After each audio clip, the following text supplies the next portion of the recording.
about 1 o'clock Central now, so we're going to go ahead and get started. So this session is a presentation of ALA's Office for Diversity, Literacy, and Outreach Services and ALA's Public Programs Office with support from the W.K. Kellogg Foundation. And the topic we're going to be talking about today is identifying microaggressions. So my name is Briana Jarnagin. I use she, her, hers pronouns, and I am the program coordinator for community engagement in ALA's Office for Diversity, Literacy, and Outreach Services. And since you can't see me on video, this is a picture of who I am, what I look like. So our office supports library and information science workers in creating responsible and all-inclusive spaces that serve and represent the entire community. So we use a social justice framework to do this, which means that we don't focus solely on race, awareness, or appreciation, but rather we look at how power and privilege play a part in the institutions and organizations that we move through as professionals and as individuals. And so understanding microaggressions and how they impact people, whether that's your colleagues, your communities, patrons, etc., is an important part of this work. So these are our learning objectives for today. So these include defining microaggressions, discussing how microaggressions may impact librarianship, and beginning to identify ways to recognize and respond to microaggressions.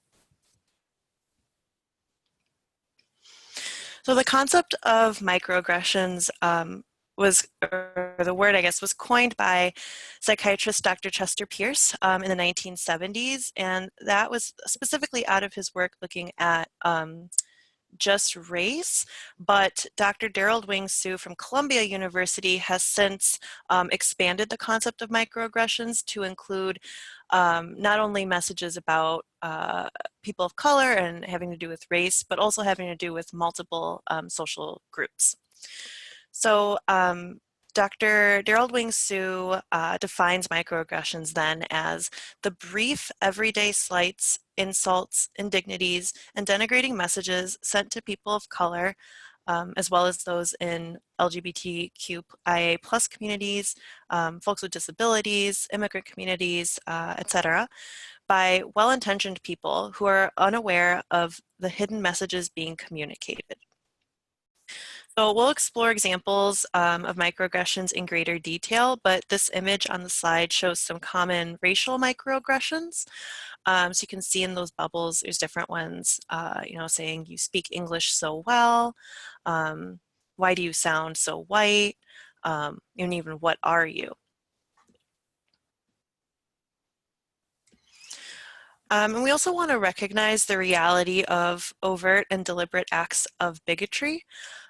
So in that, we're talking about clear and direct acts of aggression.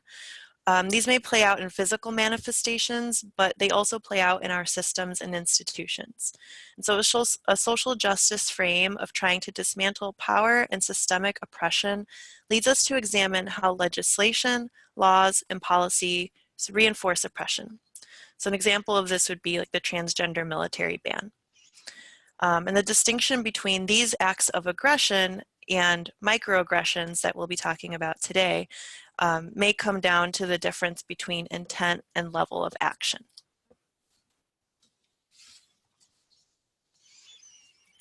So the common characteristics of microaggressions are that they're often subtle, unintentional, and ambiguous. And that's what makes them hard to reconcile sometimes. So often they're perpetrated by people whose intent is positive, but the impact of the words or actions can be harmful and negative. So just a quick note on intent versus impact. So even with the best intentions, we can say or do things that are offensive and hurtful. As we noted, microaggressions are denigrating messages by well-intentioned people who are unaware of the hidden messages being communicated.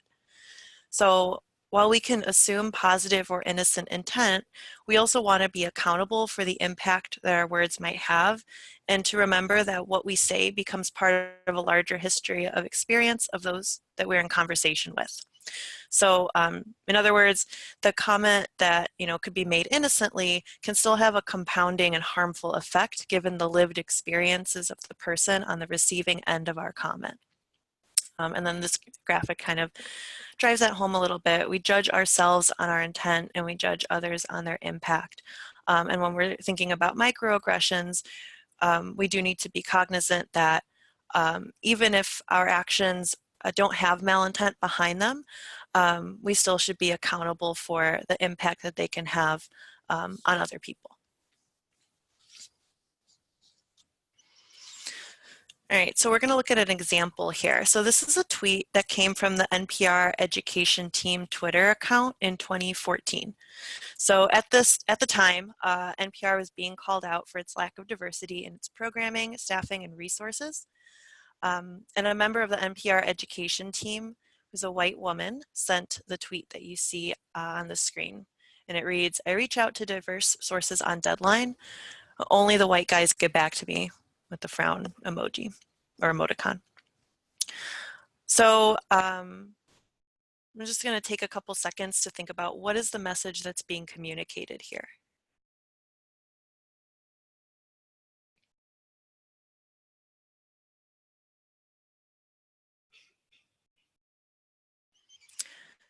So in subsequent conversations, the person who tweeted this revealed that her intent was to drive conversation in what she saw as a barrier to her work. However, the message that's heard for people of color is that they lack discipline, they're not courteous. It didn't address the fact that there may be many reasons why people don't respond necessarily by this person's deadline. So for instance, many people of color are, quote, like the only in their organization. And so if there's a major news event that suddenly has a big impact on the amount of requests for feedback, someone may prioritize feedback to someone with whom they have a relationship. They may have, trust with other organizations that they may not have with this individual who's reaching out. There's a lot of reasons. And so while the intent was to create a dialogue, this is a prime example of a microaggression. And so building on that, we're going to look at microaggressions in terms of themes and messages that are communicated. So once again, a lot of this work comes from Dr. Daryl Wing Su in Columbia University in his book, Microaggressions in Everyday Life, Race, Gender, and Sexual Orientation. So the first theme that comes out, can talk about, is ascription of intelligence. And so, a microaggression might be, you are a credit to your race, or someone asking, how did you get into that school? And the messages underlying the statements might be, people of color are generally not as intelligent as white people, and that you do not belong in this educational institution.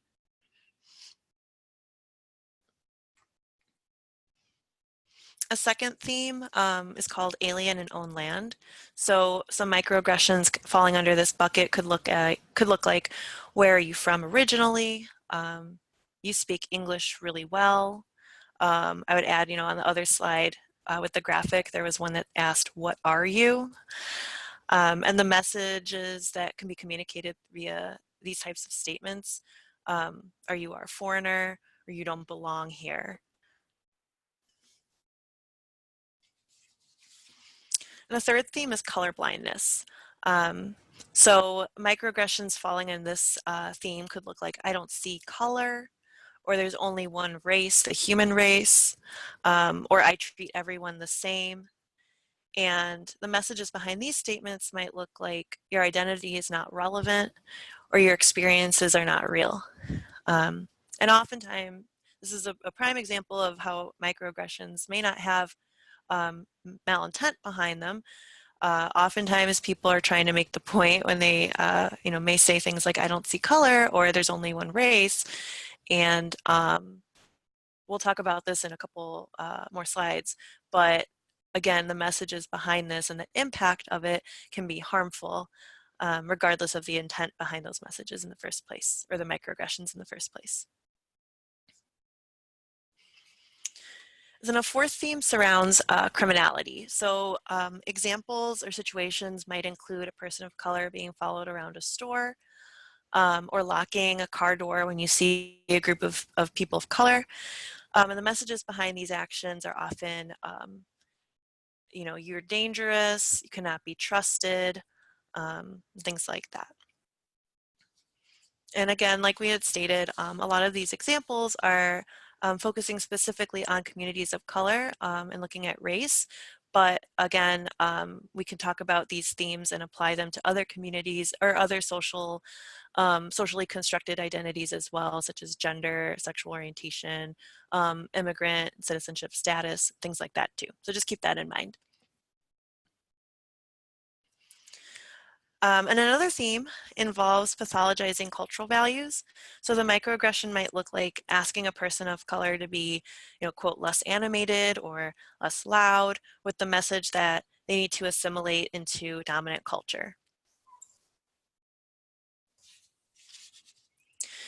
And then there's the theme of the myth of meritocracy. So this might sound like someone saying, you know, my great-great-grandfather was an immigrant. He worked hard and made something of himself.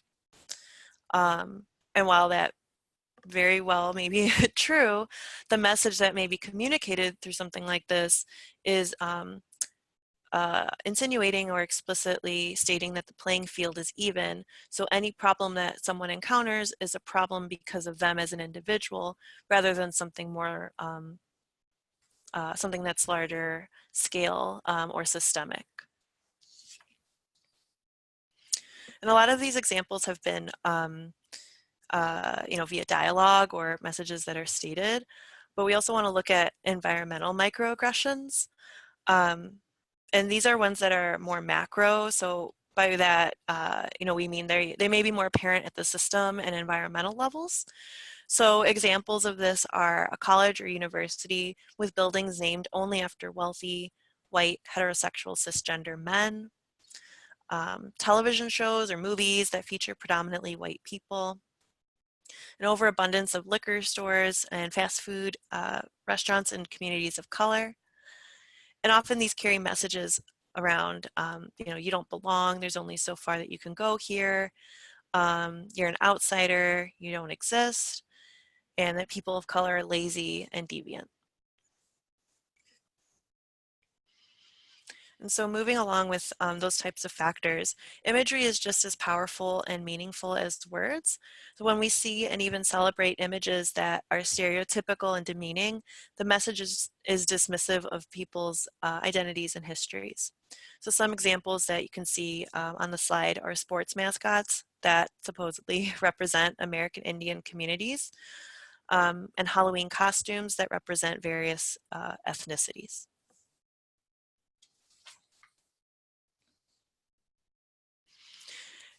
And so microaggressions can occur specifically within the professional landscape as well. Jana Alabi conducted a study of microaggressions in academic libraries and published the results in the Journal of Academic Librarianship. And the purpose of the study was to investigate the prevalence of racial microaggressions in the academic library environment and to determine whether non-minority librarians are conscious of racial microaggressions that their minority colleagues are experiencing. And the lobby found that non-minority staff were less likely to experience microaggressions in the workplace and were less likely to observe microaggressions happening in the library. So if you look at this table at the results of the survey, you'll see that there's a large gap in the experience or observation of microaggressions between minority and non-minority professionals. So you can see the distribution and kind of the gap between their responses on the table here. And when we think about why knowing about microaggressions is helpful in our work in terms of, you know, relationship with patrons, we also need to remember that within the profession and with our colleagues, these issues are also firmly rooted. So our office works quite a bit on recruitment and retention of librarians of color. And we've seen some progress in our efforts to recruit, but we have found that retaining library workers of color is not as successful. And so microaggressions play a part in this, and that's why we need to build awareness of these frames, not only for serving our library communities, but for serving the profession as well. If you want to kind of dig into that piece a little deeper, LIS Microaggressions is a Tumblr that's a space for those working in libraries, archives, and information fields to share their experiences with microaggressions. And we'll have the specific URL to that Tumblr among the resources at the end of the webinar. We also want to acknowledge intersectional microaggressions. So these are subtle forms of discrimination that are based on individuals' multiple social identities. So understanding intersectional microaggressions relies on an understanding of intersectionality, which is multiple forms of discrimination. So for example, racism, sexism, homophobia, combining or intersecting into overlapping systems of discrimination or disadvantage. And the term, I'll leave it on this slide for now, but the term intersectionality was coined about 20 years ago by Kimberly Crenshaw, who is a lawyer, legal scholar, current professor at Columbia Law School. It's a concept that aims to create a frame to provide visibility and understanding to the reality that there are many people who are impacted by more than one identity. So we're going to watch a short video that gives a helpful explanation of intersectionality.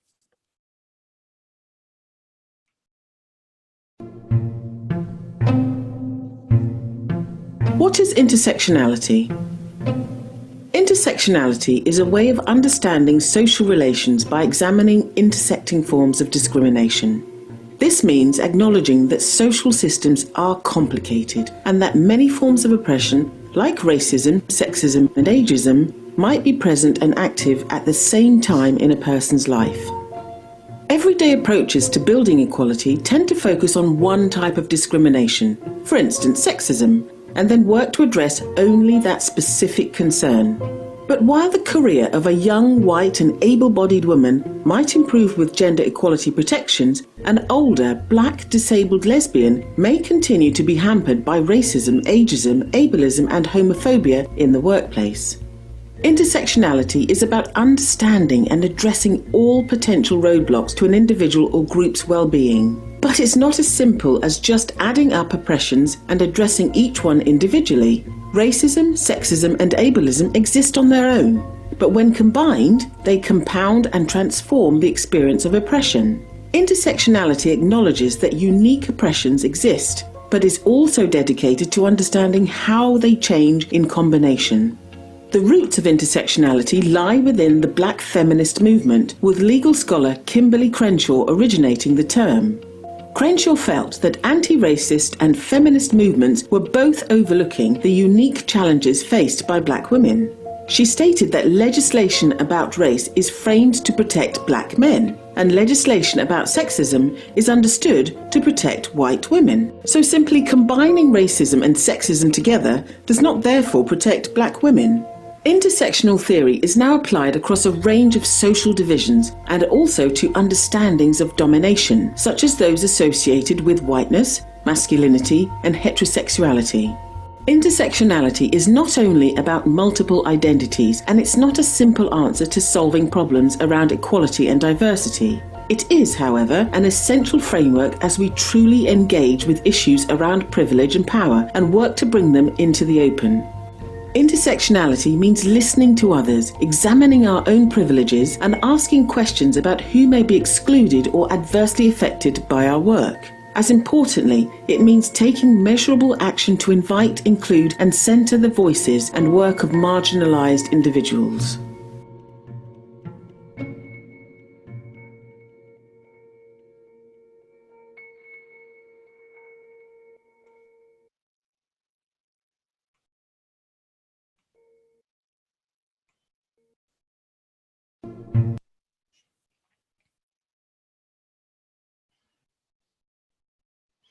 Okay, so Crenshaw coined this term because she saw it as roads intersecting.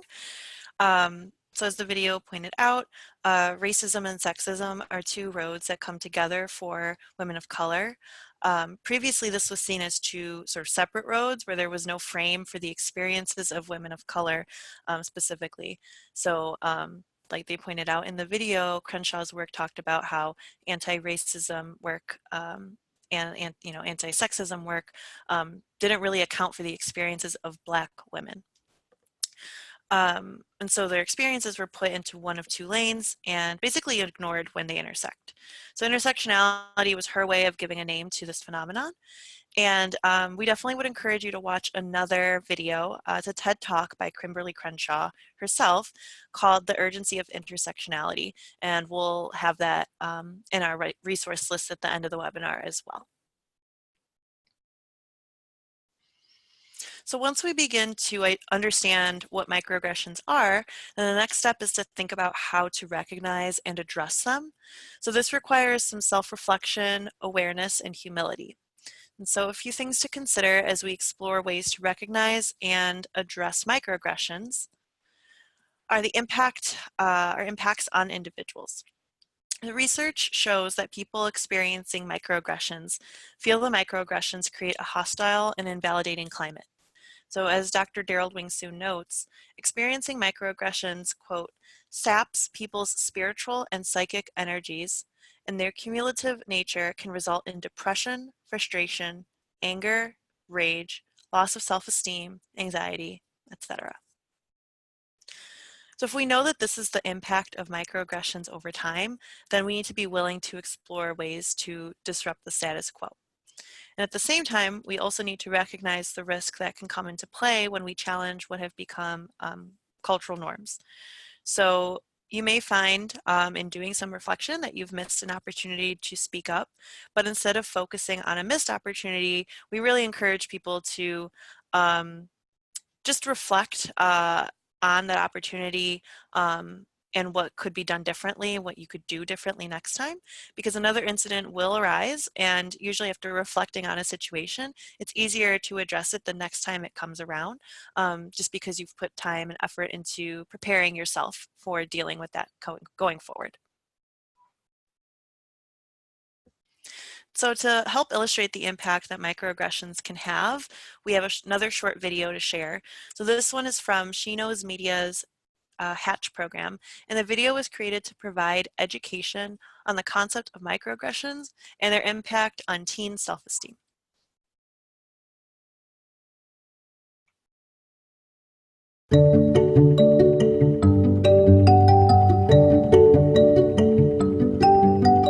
Oh, you're so pretty for a black girl. Oh, she has a Jew nose. Oh, your hair would look so good if it was straight. Jews are so cheap. Why are you so cheap? Do you speak good English? How are you an Iraqi Jew? I think the person saying microaggression kind of doesn't really think about it. This person who said it was my friend, and I was astonished that they would say something like that. You don't want to make a big deal about it, but then it's also you just said something that offended me, so I feel like I should speak up. Because they're micro, because they're very subtle, they're small, you feel like you don't have a reason to be upset. You're overreacting, and people even can make you feel that way when you bring it up. They're like, oh, you can't take a joke. You're making too big of a deal of this. Why are you overreacting? Don't take it so seriously. It was just a joke. Chill out. Say oh no, I actually love black people. I love people of color.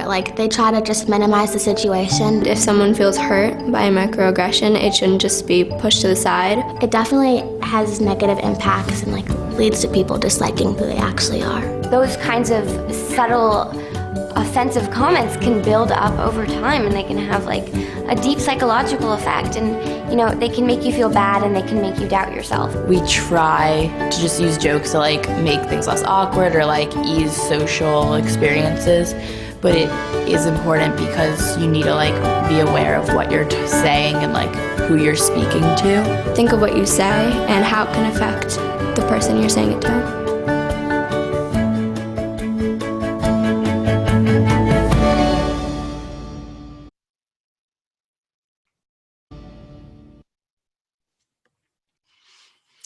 All right, so we're sharing some considerations here, but the expectation is not that you're going to stop and ask yourself these questions in the moment, but hopefully that you'll consider these questions before anything happens. So even reflecting on, thinking back if there are opportunities that you may see that you have missed, then you can try to apply some of these reflective questions to that, so that again, going forward, you might feel better prepared and ready to engage in the moment if it's appropriate. So some of these include, what kind of risk will I be taking if I speak up? Do I have a sense of what I want to achieve when I speak up? And do I feel that I'm safe from physical or emotional abuse of any kind? So, you want to think about the spaces where you feel safe pushing back on a comment or a specific interaction with a colleague. So where do your power and privilege lie? Because it's in those spaces that it becomes important to speak up. And we also, we acknowledge that it's scary when you push back. It can be scary, it can be nerve-wracking, but hopefully that if you've thought through these questions, it can help you to respond more quickly. We also want to acknowledge that we want to express that you don't necessarily have to respond in every moment. There are certain situations where you could come back to an issue after you have had some time to reflect, and that might be the better way to kind of address that. In social justice work, we need to care for ourselves as much as we care for each other. And sometimes that means just walking away and not engaging in the moment. But at the same time, if one always refrains from engaging, then nothing changes. So we do encourage folks to speak up more often. It is sort of a balance or sometimes a give and take. And one way to become more comfortable and be more effective when you speak up is to consider these. And there's also more than one way to push back, which we're going to talk about now. So one strategy to push back on microaggressions is to model the behavior that you want to address. So an example of this that we use often in our office is when we're in conversation with someone, let's say we're doing a workshop, when someone uses a term that's considered outdated or offensive, we will often make it a point to try to follow up in our response to them with more inclusive language. So an example of this might look like if someone, is speaking or asking a question and they refer to someone as being homeless, or they say like the homeless, for example, then a way that I might flip that and intentionally use more inclusive language is in my response to them using the phrase people experiencing homelessness. And this is an example of person-first language, which recognizes that for someone experiencing homelessness, it's a situation, not an identity. So this is, with the goal of education, it's not about winning a point or making someone feel bad or wrong. That's not the intent here. It's really about opening a dialogue and helping someone understand something from a different perspective and modeling the behavior to go forward. And that being said, it's powerful to use ourselves as a model to demonstrate vulnerability, fallibility, and to show that this is a process. We were not born with the knowledge that we have now about equity, diversity, and inclusion. And so we can use our own stories and experiences to share how we have unlearned or are unlearning harmful, inaccurate, and misleading assumptions or information. So, for me personally, when I'm on the receiving end of microaggressions, generally it's about my identities as a woman, sometimes as a young woman, or my mixed heritage. My mother is Puerto Rican and my father is white. So I do identify as like a mixed heritage individual. And occasionally around class. So those are sort of like the identities that I have received microaggressions on throughout my life.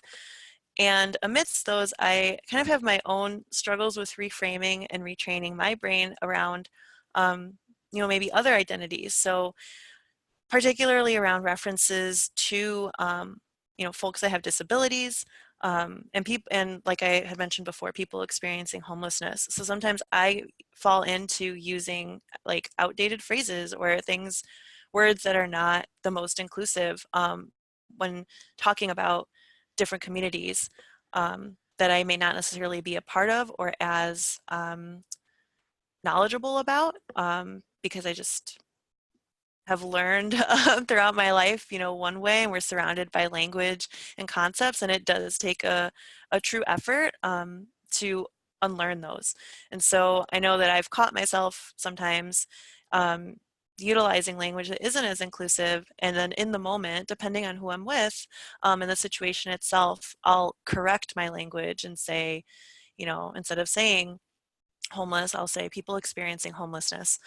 And I also appreciate when someone will point that out to me. It's a kind of a humbling experience, but that is a big piece of this work.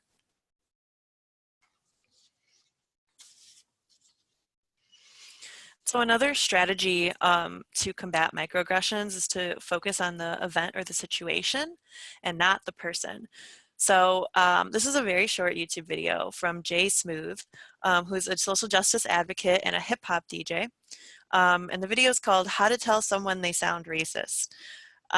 This was actually created in 2008 and it has over 1 million views. And we think it's a really great example of how to reframe a conversation.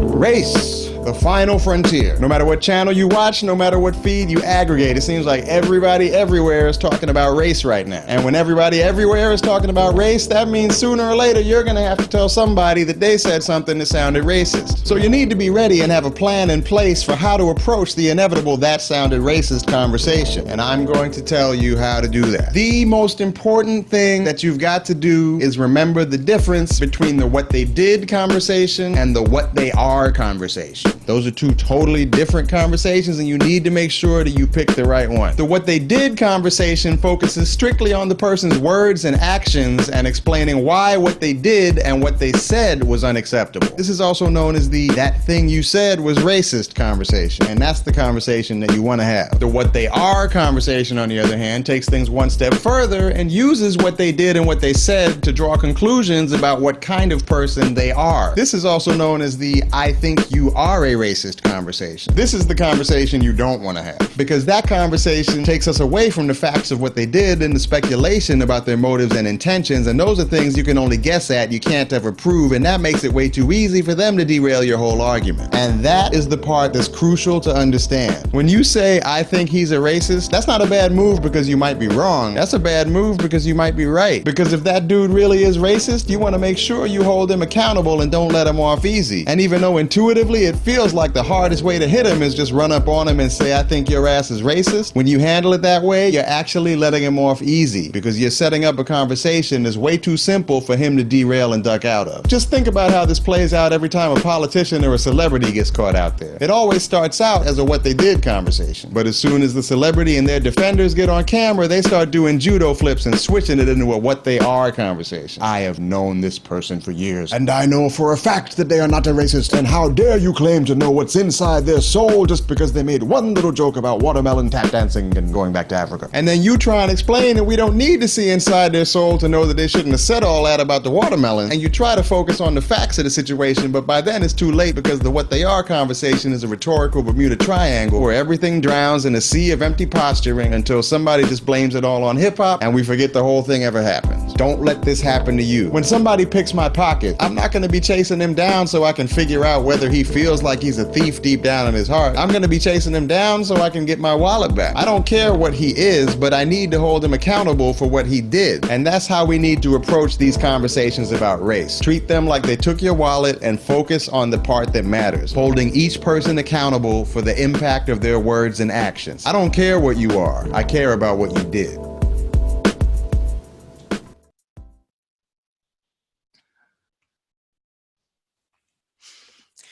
All right, and so a third strategy to combat microaggressions is to reframe an incident, event, or discussion to reveal a different assumption or conclusion. And this is something that's worth practicing and can be really powerful.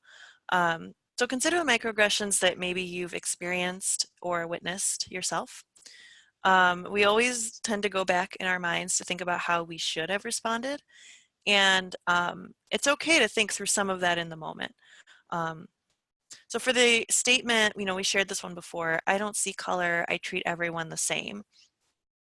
So maybe, if you hear that, you might be able to reframe the conversation as, people have different needs and experiences, and we need to move from an equality model that treats everyone the same to an equity model that takes into account people's needs, access, and privilege. Or you could also reframe it a different way. You could say, "It's okay to see color. It exists. It's not all negative." And these are just a few strategies to begin to address microaggressions, and we definitely encourage further exploration. We'd now like to spend the remainder of the time that we have together in some dialogue around the ideas that we just discussed. So to do that, we have some questions for you to contemplate, to respond to. We want to hear from you. So if you have questions, comments, and stories that you'd want to share, please do so in the chat box. So we're going to pose a couple questions to you all, and I'm going to ask some of my colleagues that are also on here to kind of help me with those responses that are coming through there. So this first question that we kind of want to put out to the group for your reflection and your responses on here are how are microaggressions relevant to the work of libraries?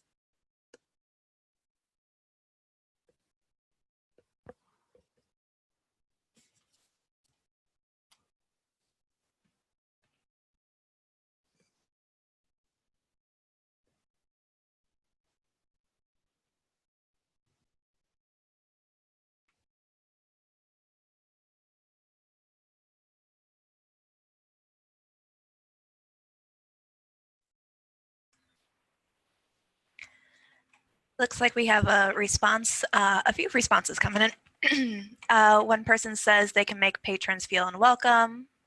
Another says the collections we provide and how we market them. For example, don't hide the books with marginalized people on covers. It's relevant to our ability to work together with each other and understand how to avoid committing an act that is a microaggression. If you don't know, you can't learn. We work with a variety of communities as our colleagues and patrons. This is relevant because it matters in our communication with each patron how they receive what we say. The library should be equitable, and if we don't know we're committing microaggressions, we aren't being equitable. We need to hold others accountable and ourselves. We need to speak out when we hear/see it. We need to ensure that everyone feels welcome. Assumptions about level of education, literacy when we deal with clients. And the library is intended to be an open environment that is welcoming through the collection and the spaces. As public figures, we can model appropriate behavior and address microaggressions when we see it. To be a real community center, we need to bring a variety of communities together. Oh, these are amazing responses. Thank you, everyone.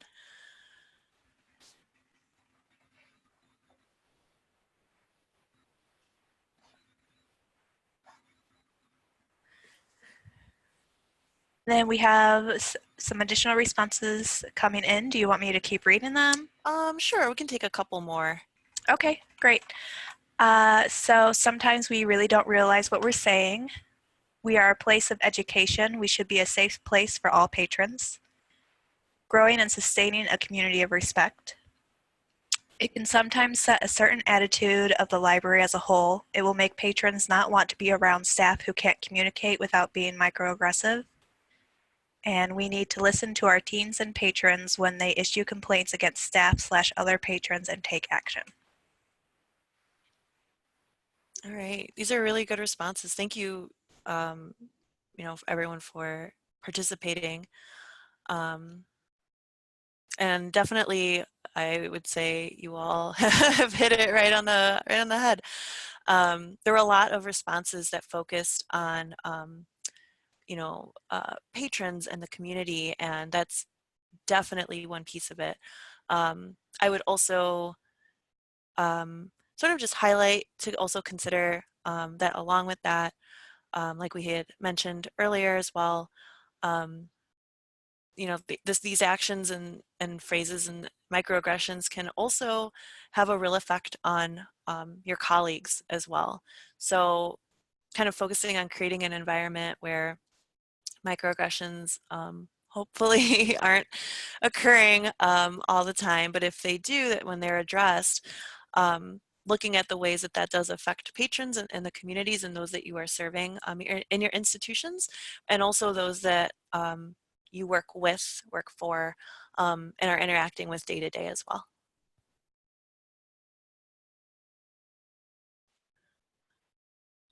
All right, so I'm going to pose another question to you all. So what do you think the barriers might be to addressing microaggressions in your work?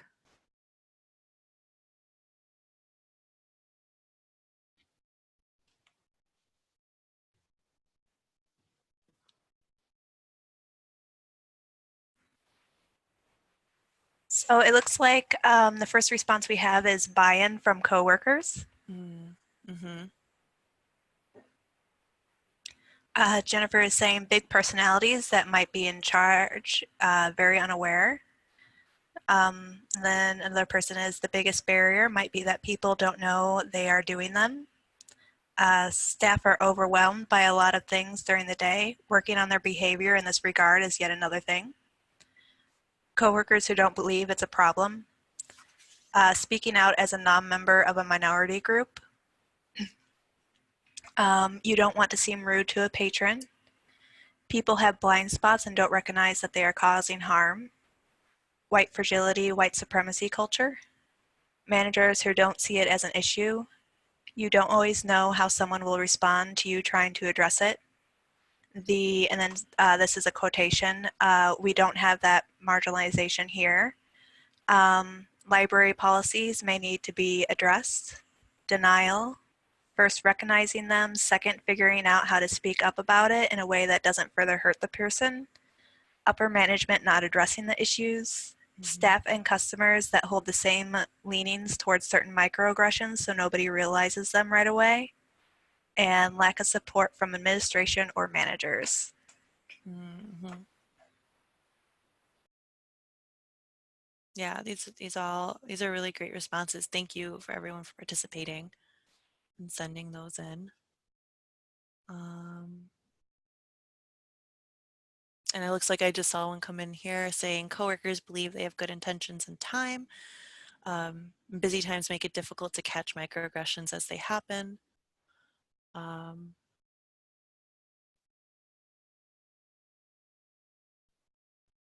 And then pointing out if enough patrons complain about a staffer being rude, they may address the issue with everyone.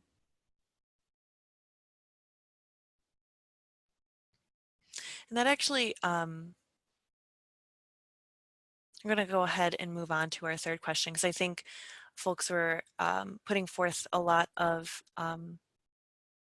somewhat like similar, definitely varied responses, but definitely saw some similar themes coming through there.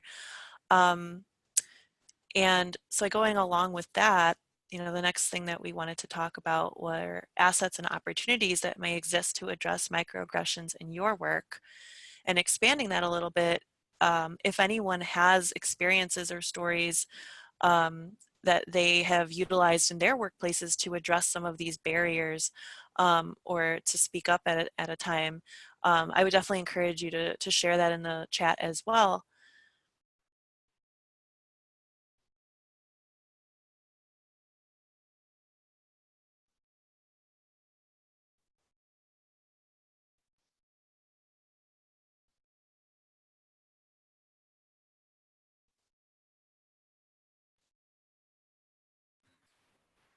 So one person is saying bring up the topic at a staff meeting as an education or training topic.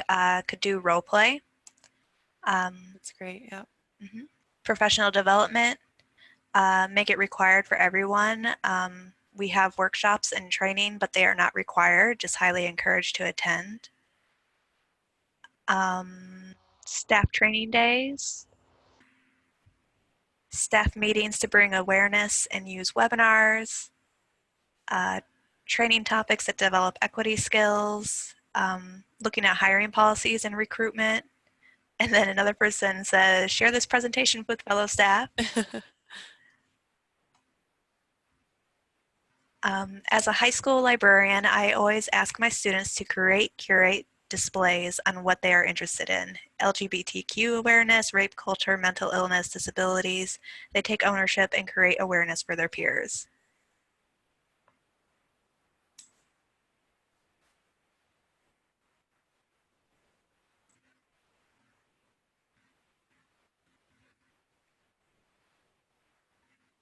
Another suggestion is to set up a group to evaluate policies that might unintentionally include microaggressions, a diversity audit of collections,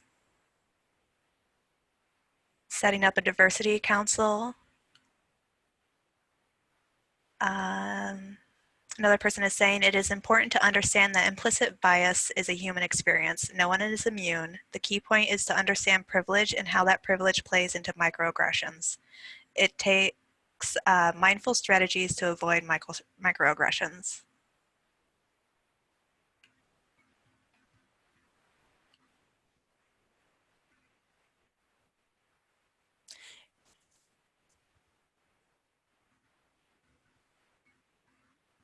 Another suggestion is to allow anonymous feedback from patrons to share instances.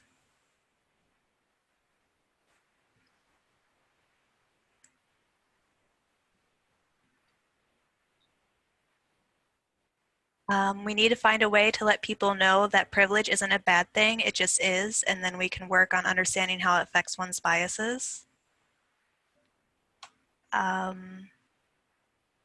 Another person is saying we have a power and privilege symposium at my university each year to bring these issues into a bigger campus discussion.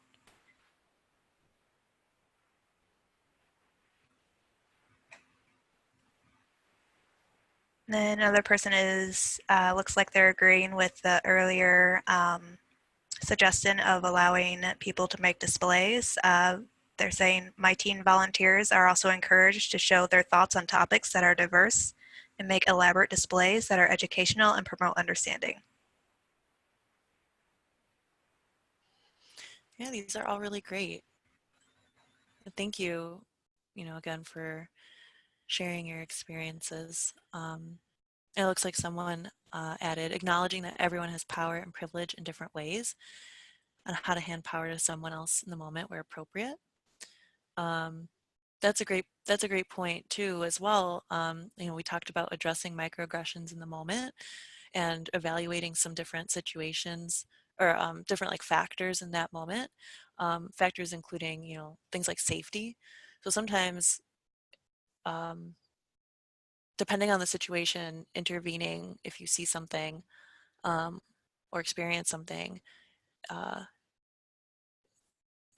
just being cognizant of like, if you are going to intervene because you see something happening to someone else, is that going to put that person in a situation in which their safety is compromised or in which their, in which it creates a bigger situation for them?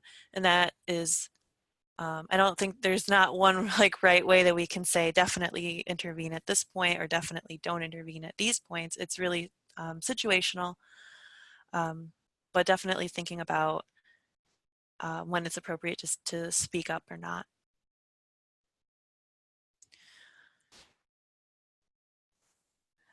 All right, so this slide lists some of the resources that we talked about throughout the webinar, including those links to the Alabi study, the LIS microaggressions Tumblr, the videos that were referenced and watched as well. And do want to say thank you all for attending today. This is my contact information. I have my email on there, as well as our office's website URL. So we definitely have more information and resources available online if you want to explore our site. And if you have any other questions that you think of after the fact, feel free to reach out to me. And we do have some, looks like we have like 10 minutes or so. So if folks have any questions or anything they want to kind of talk about at this point, it looks like we do have some time to do that. And while we're waiting for some questions to trickle in, I just want to let everyone know that a link to the recording will be shared out within 48 hours. We will also share out a copy of the slide deck so that you can directly access the resources shared.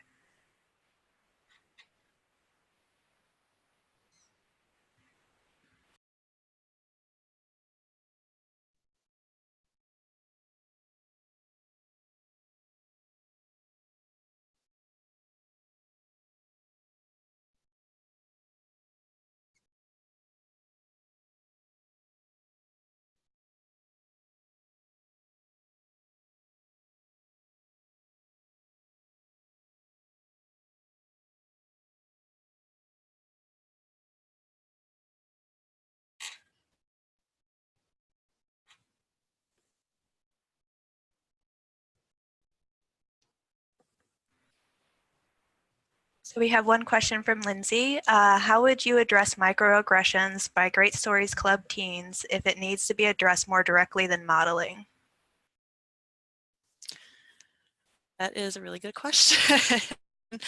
um, so I can kind of talk a little about the strategies that we've gone through here, but I also do want to open up if there are folks on here who have experience, especially working with teens directly, who would want to also, you know, help answer this question, please do.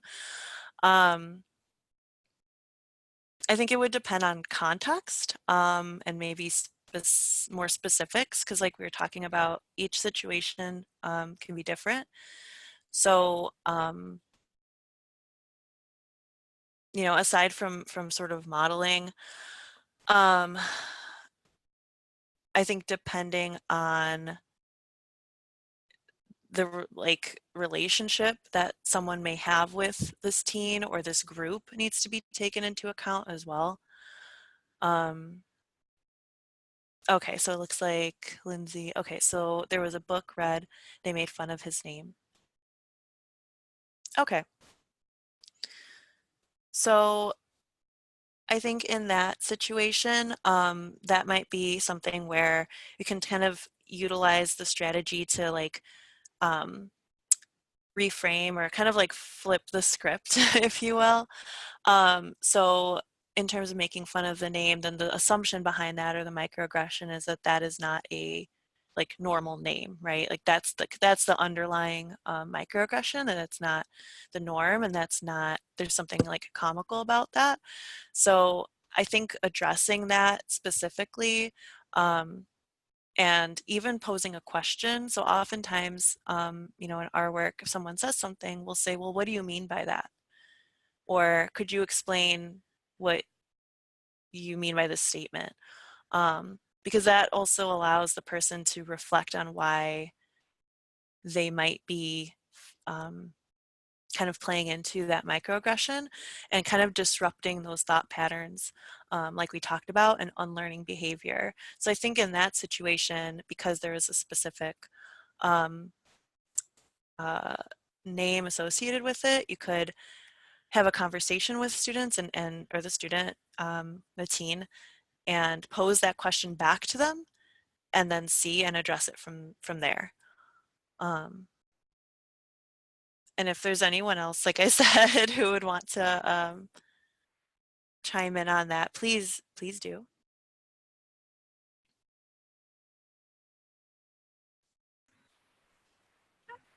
I think a related question from Rachel is when you're dealing with youth who have experienced microaggressions in their lives, how do you disarm their trauma, and also how do you gain their trust? So really good questions. I think that in general, when we do any type of like social justice work, we have to focus on building relationships with people. And so you do kind of talk about that in your question in terms of gaining trust and recognizing that. And I think just taking it a step back, before you can even gain someone's trust, there has to be a relationship there. And I think that can take, depending, some time to establish that. I think, again, sort of like modeling and using yourself and your own vulnerabilities can be powerful. I think addressing with a group and acknowledging that there's sort of like a collective accountability, and that you may make mistakes and probably will make mistakes. And so by acknowledging that, it's not that you are like, that's not a justification for mistakes, but it's kind of, there's some power, I think, in acknowledging that with a group and saying, like, I know I'm not going, you know, I may make mistakes, I may falter in these ways, I am committed to doing better, to learning, and to being in community with you all. So I will be checking myself. I will be reflecting on that and attempting to do better. But I also invite you all, if you see something, to feel that you can tell me that in whatever way makes you, most comfortable. I think that would be like one strategy that I would probably use. I think there's like a temporal aspect to that as well. It does just take time. And modeling humility on your end as well. Great. So I see a couple of more questions come through. One is asking for what imposter syndrome is. Oh, sure. So imposter syndrome kind of refers to a psychological phenomenon in which a person can feel that they are sort of like a fraud or not undeserving of an accolade or a position or recognition. So specifically within like the professional realm or academic realms, someone may feel like they don't belong, like they're not truly meant to be in a certain position, that they don't deserve, their position or a promotion or something, that they are going to be found out by their colleagues for like not knowing how to do anything. So stuff like that. Great. And then I think we have time for maybe one more question. So I'll read the one by A. Peterson. Can you give any advice on calling out someone for microaggressions without making the person the microaggression was aimed at feel spoken over or spoken for? That's a good question. Yeah, it can be difficult at times. So I think one thing to do, so okay, if let's say you are in a situation where you're able to check in with the person on the receiving end of that microaggression, then and asking them, like just asking them what they would feel comfortable with, and seeing if you acting as an ally in that situation would be helpful or potentially harmful. So, that's one way to do that. If you find yourself in a situation where you do end up like intervening and then you realize after the fact, like, hey, like maybe that wasn't the best, maybe that wasn't the best thing to do. Or regardless, I think even after, if you act in that moment, even afterwards, checking in with that person again and acknowledging that, like, I said this in the moment. I recognize that I, acted without checking in with you.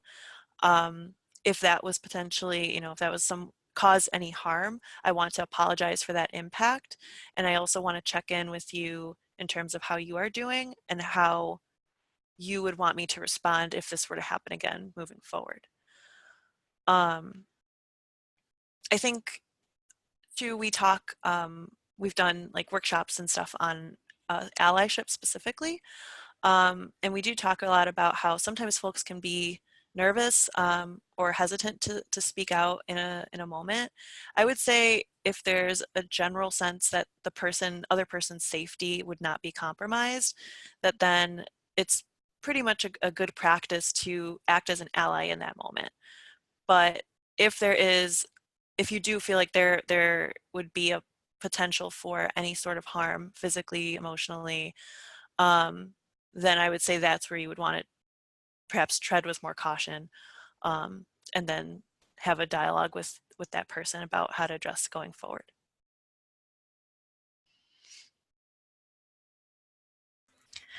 Great. It looks like we're at time, so I just want to say thank you to Briana and the Office for Diversity, Literacy, and Outreach Services. One more time, we will be sending out a link to the recording shortly after this webinar, along with copies of the slide deck. Thank you. Thank you so much.